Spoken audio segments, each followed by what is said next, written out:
2020 was a dumpster fire of a year. Let me start with this disclaimer that nothing diminishes how serious and sensitive we should still be around Corona and the damage that it's done to the world. But with that out of the way, where do we even start? I guess let's just dive right in. January 2020, bright-eyed, bushy-tailed me. For those of you who are new here, I'm a photographer and videographer. So at the beginning of the year, I was looking forward to a big year of opportunities because the year previous, I'd spent the entire year traveling as my job. So January 2020, my family went on a lovely cruise to Mexico. Got some sick shots.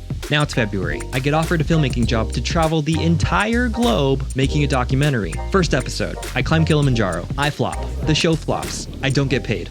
March, Corona crashes through the door, and April through July just turn into this mushy blur that we call quarantine. September, the landlord wants to charge us to install air conditioning that we already have. Almost lose our apartment. The third time that's happened to my wife and I, and never at our own fault. We are great tenants, just saying. November and December are the light at the end of the tunnel. Thanksgiving, Christmas. Can I make it to the end of the year? No! I almost die. And to top it all off, the cherry on this little mud pie of a year, I just got laid off and lost my job.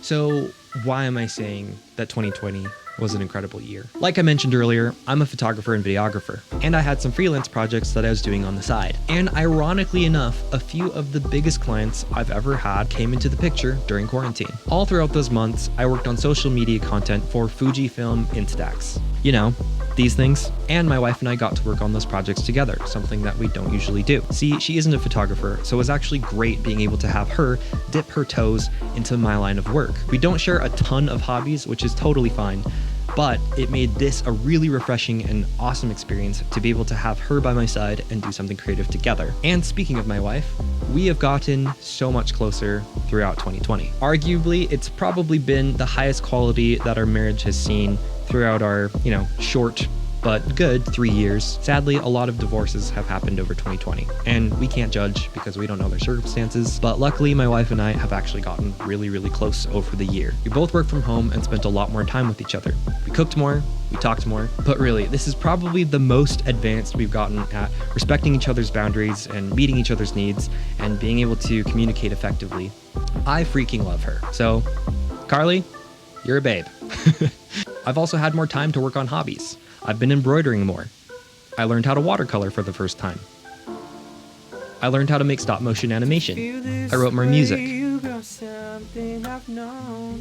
I beat Zelda. Animal Crossing. Can we just say, good job, Nintendo.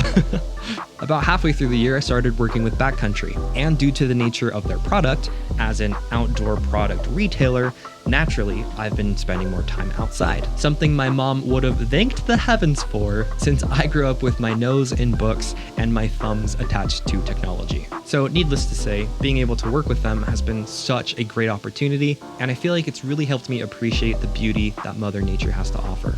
I got into rock climbing, and I'm not the worst at it. I've been working on a 512A, and I've almost got it clean. I'm really close. I didn't die. I really, really, really treasure the moments that I get to spend with my family. I'm sure there's so much more that I forgot to mention, but I guess the takeaway that I'm trying to say here is that pain has made my experiences sweeter. 2020 has really stretched me mentally and physically and spiritually. Sorry for as cheesy as it sounds, but it's true. We really can't appreciate the light without the dark. Again, in all seriousness, I'm really grateful for this year. And my heart goes out to all of you who have suffered personally because of this pandemic. But one of the coolest things out of all of this, the coolest thing to come out of 2020 is to see the entire globe, humankind, all unite to do one common thing. That is pretty cool.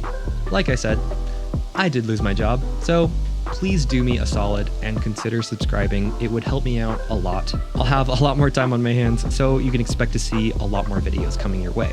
If this video made you feel something or inspired you in some way, please consider subscribing for weekly videos. Leave a like, comment down below what I should cover next, and I'll see you guys in the next video. Thank you. Thank you for watching.